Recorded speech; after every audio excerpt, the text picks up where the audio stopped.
Белолага народ, многочисленный и непокорный. О, казахи мои, сколько бед пережить довелось, что бесстыжих речей, злостных, яростных, гневных, притворных, не пристало твердить, но же ярость, коварство и злость.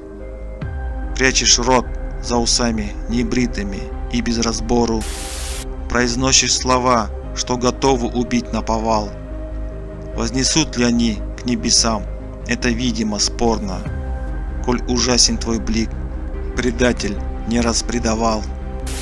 А на вид ты прекрасен и ликом, и теми речами, что готовы на миг усыпить, источая елей, что скрываешь порой за пустыми своими словами.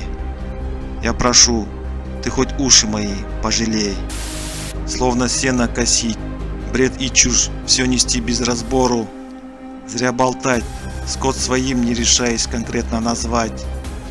Ночь бессонна, покоя нет днем из-за этого вздора, и на жизнь бытие очень странен поверхностный взгляд. Каждый сам себе суд, и царь только желание, мелкие крохи. Не они ли разобщили когда-то сплоченный народ?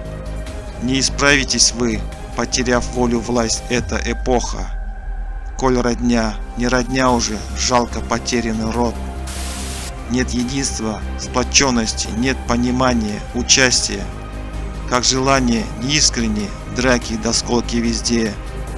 Промотавший богатство, возможно ли радость и счастье?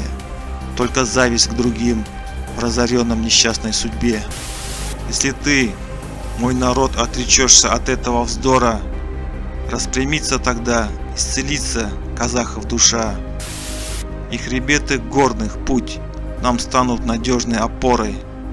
Превзойти ли нам их, если злы и надменны уста? Если души черствы, если так суетливы бедняги, что порой легкомыслен и так неуместен их смех. Я желаю тебя, мой родной, мой народ Казахстана. Без стеснения в стихах заявляю об этом при всех. Литературный перевод с казахского языка стихотворения Абая Кунанбаева. О, казахи мои, многочисленный народ.